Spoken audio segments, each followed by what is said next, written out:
Today we have the PGYTech OneGo 2 backpacks in both 20 liters, and we also have the 25 liters in all three colors. Now, PGYTech took the best features of the best travel camera bags out there and put it into this bag. Now, we'll be giving away one as well, so watch the whole video to learn more. Now, I've had this bag for a couple of months now, and I've taken it to a few trips to Mexico, Florida, Disney, and we'll cover the pros and cons, and as well as durability and functionality of these bags, and ultimately figure out if this bag can be my main travel bag going forward.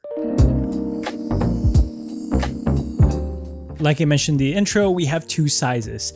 This is the 20 liters and this is the 25 liters side by side. Now, here's what it looks like on me. I'm 5'9" or 175 centimeters, and this is what it looks like on Grace, and she's 5'6" or 165 centimeters tall. The size actually feels bigger, like the 20 liters feels like a 25 liters and the 25 feels like a 30 liter. And I think this is because of the depth of this bag. Now, here it is compared to my 31 liter Wandered Provoke, and I've had this bag since 2018, and this was my main travel bag. In my opinion, depth is actually the best part of this bag because now you can put your cameras vertically rather than horizontally.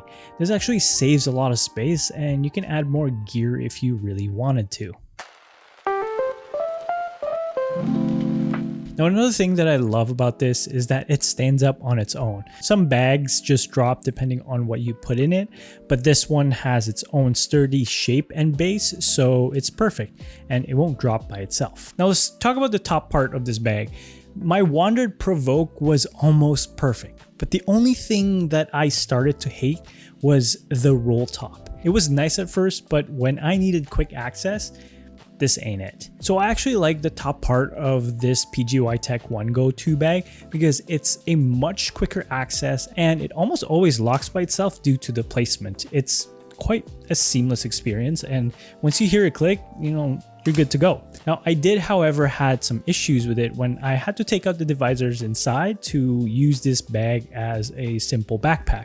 Now, it wouldn't lock quickly, and at times I had to kind of guide it back to the locking mechanism to close the bag. This is actually worse if you have a slightly bigger water bottle because the locking mechanism actually shifts to that side instead of the center. But if you have the divider in for the top compartment, it's perfect and seamless. This has two side pockets. Both can be used as a water bottle holder or a tripod holder. One side pocket acts as a quick access to the camera gear and to the main compartment of the bag. And it also has a battery section, and it has these little magnets, so you can kind of actually flip them to indicate if the battery is charged or not.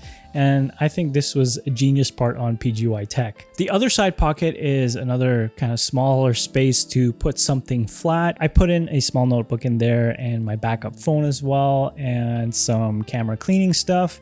And I don't usually access this pocket, so it stays closed most of the time until I need these little items.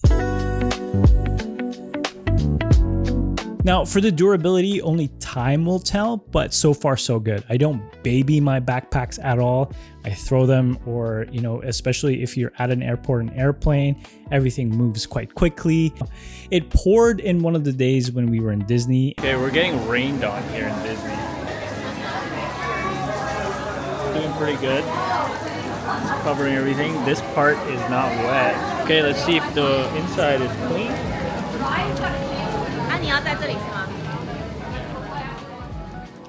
It looks like it gets wet, but it actually has a waterproof lining, so your gear is protected and you don't have to worry about it in the rain.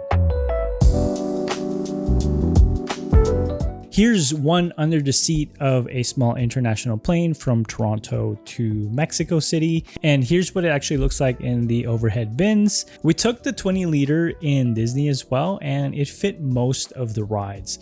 Here's one in Space Mountain, and here's one on another ride. And it also fit in the smaller lockers like in Tron, but I had to take out the water bottle and kind of squish the top part in order for the locker door to close. I fly Air Canada and EVA Air a lot of the times, and under their personal bag dimensions, it's just a little bit too big, but this is perfect as your carry-on in both 20 liters or 25 liters. If you want to really maximize the allowed dimensions, better go with the 25 liter anyways, so that you can carry more stuff. Now, when we took this to Mexico City, my biggest question was, is it a good day-to-day bag? And I think the 20 liter can be it, but it's still a little bit too big to my liking, but I know it can work.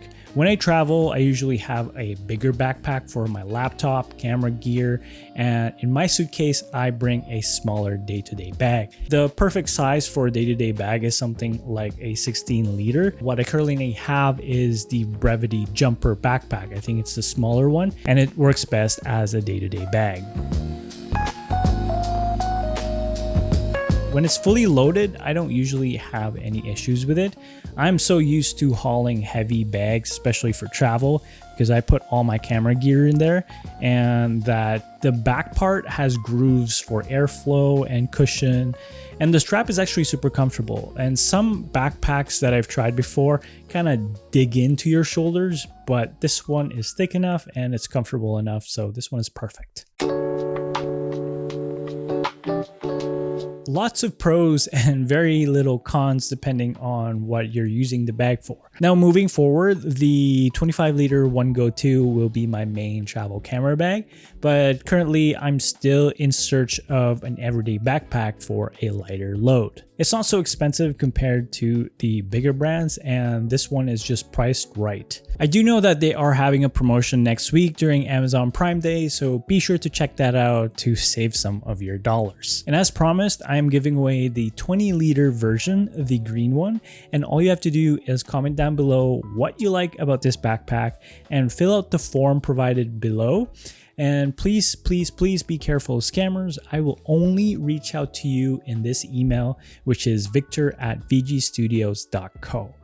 Otherwise, everything else is a scam, and don't reply to them. Thanks for watching and for being here. I truly appreciate you. And if you do want your edits to feel like a memory, my colors are available on my website. But until then, I will see you in the next video. Peace.